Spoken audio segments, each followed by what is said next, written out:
Let me tell you something. Being unbothered doesn't mean you don't care.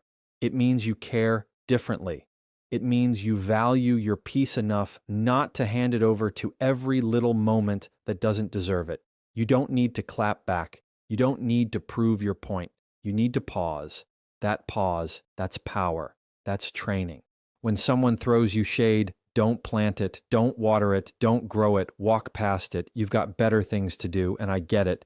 We've all got triggers, but here's the truth. Your triggers are your responsibility. They're your emotional gym. So hit those reps, strengthen that muscle, because when you get stronger, you stop reacting and you start responding. Stop letting every text, every look, every opinion become a fire alarm in your head. Not everything is urgent. Not everything deserves a seat in your peace. When you walk into a room, don't ask, do they like me? Ask, do I like my energy right now? That shift, that's when you know you're training. You can scroll without comparing. You can disagree without arguing. You can hear criticism without crumbling. That's the work. That's the skill. Being unbothered is not about pretending. It's about preparing. So show up calm, not because life is easy, but because you've practiced peace like it's your job. Train for it daily. That's how you win. Emotional discipline is louder than emotional reaction. We live in a world that rewards the loudest voice in the room, the quickest clapback, the sharpest response,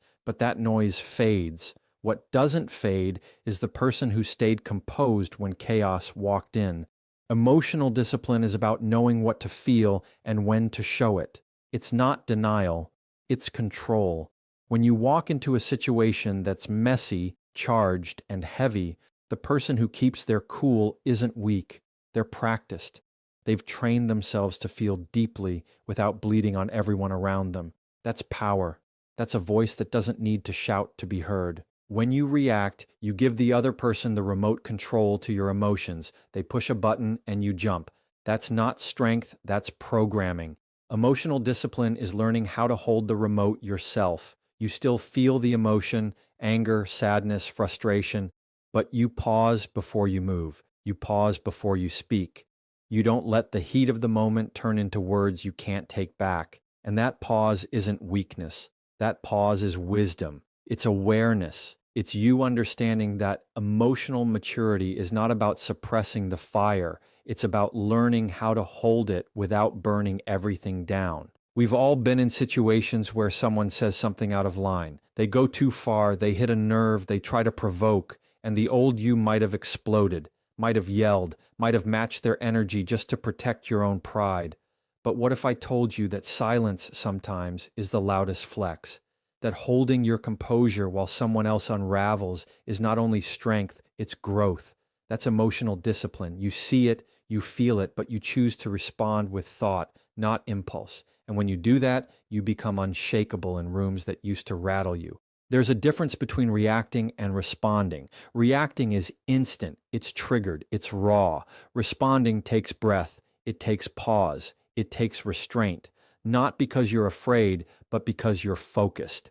Think about how many conflicts have escalated simply because one person couldn't take a breath. Now think about how many moments you can own when you do take that breath. That's the space where emotional discipline lives, in the space between the trigger and your action. That's where your peace is protected.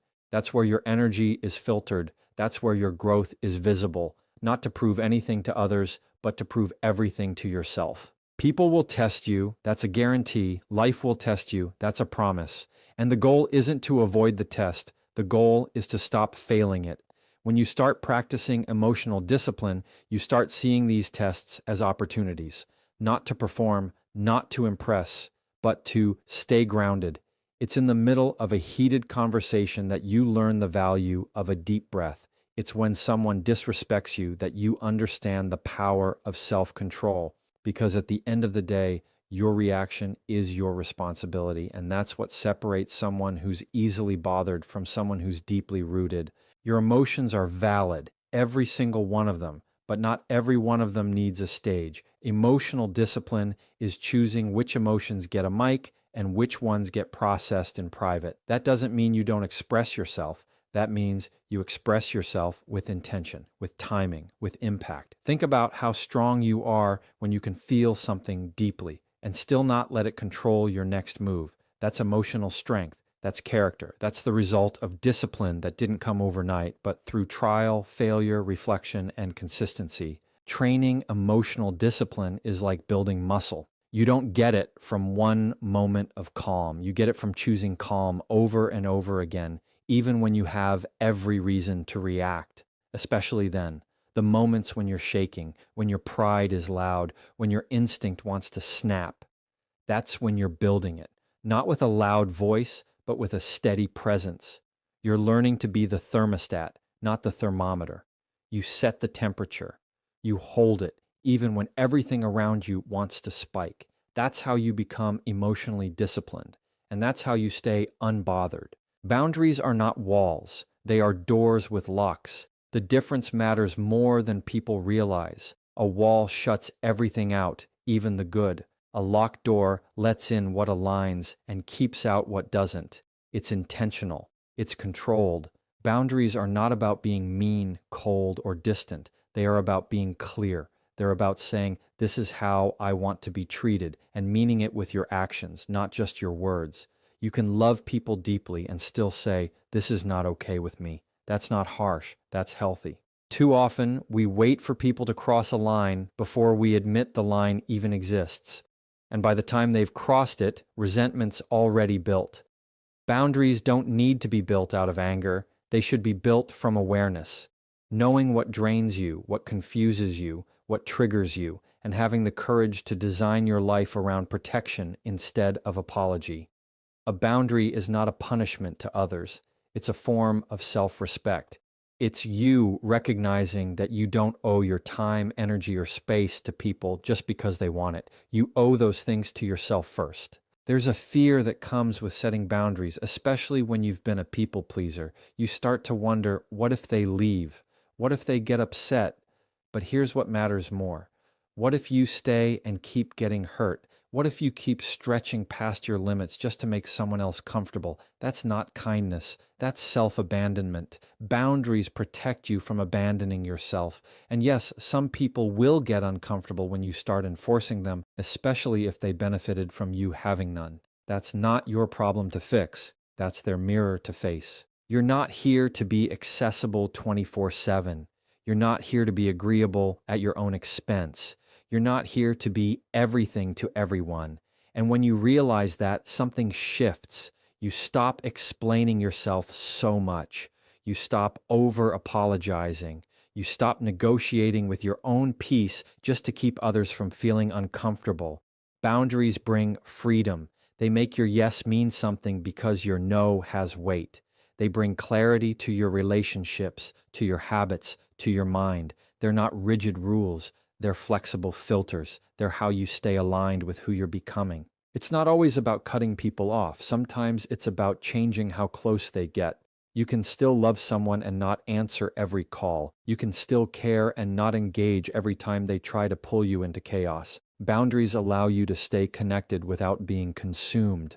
They teach others how to treat you, but more importantly, they remind you of how you deserve to be treated. That's where real self-worth shows up, not in what you allow once, but in what you consistently protect. You don't have to shout your worth, just show it by how you move. The hardest boundaries to keep are the ones with people you're close to, family, friends, partners. Because those ties feel deeper, the pressure feels heavier. But that's where boundaries matter the most. The closer someone is to your heart, the more access they have to it, and the more responsibility you have to guard it. It's not about shutting down. It's about showing up with clarity, about saying, I love you and I also love me. When both of those can be true at the same time, that's growth, that's balance, that's where your peace gets space to breathe. There's a version of you that's more calm, more focused, more grounded, and that version has strong boundaries. That version doesn't respond out of guilt. That version doesn't live in burnout. That version doesn't over-explain every decision. You don't become that version by accident. You build it one boundary at a time. You build it by understanding that not everyone deserves a front row seat to your life. Not every invitation deserves a yes. Not every opinion deserves a reaction. Boundaries give you room to protect your energy, not just for others, but for yourself. Not everything requires a response. That truth alone will save you from arguments, anxiety, and exhaustion. Just because something was said doesn't mean it needs to be answered. Just because someone acted out doesn't mean you need to react. Silence isn't weakness, it's strategy, it's awareness. It's a reminder that you don't owe your energy to every invitation to chaos. Every situation doesn't deserve your voice. Sometimes, the most powerful thing you can do is let people sit with their own noise without pulling you into it. That's how you keep your peace from getting hijacked by someone else's storm. Every response costs you something: time, energy, focus. And the truth is, not every moment deserves that payment. When you're always responding, defending yourself, explaining yourself, proving your point, you end up drained. You turn every minor thing into a major event. You become reactive instead of reflective. But when you train yourself to pause, to breathe, to choose stillness over reaction, you shift into control. You're not ignoring reality, you're mastering it. You're learning that maturity isn't about winning the last word. It's about knowing which words are even worth speaking in the first place. Some people speak just to get a rise out of you. They don't want understanding. They want attention. They don't care about clarity. They want control. And the moment you bite, you've handed it over. You've entered a game that doesn't serve you. So instead of falling into the trap of defending every boundary, just enforce it.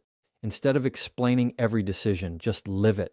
You don't need to type out that paragraph. You don't need to chase closure in every conversation. Peace gets louder when your responses get quieter. It's not silence from fear, it's silence from confidence. You have to ask yourself in every situation, what's the goal here? Is the goal peace or is it pride? Is the goal clarity or is it control? Sometimes we respond just to feel seen or validated, but other people's validation is temporary. What lasts is knowing you chose peace over provocation. What lasts is knowing you didn't let someone else's energy become your responsibility. That restraint, that discipline is how you stay unbothered, not because nothing affects you, but because you've learned to choose your battles with wisdom instead of impulse.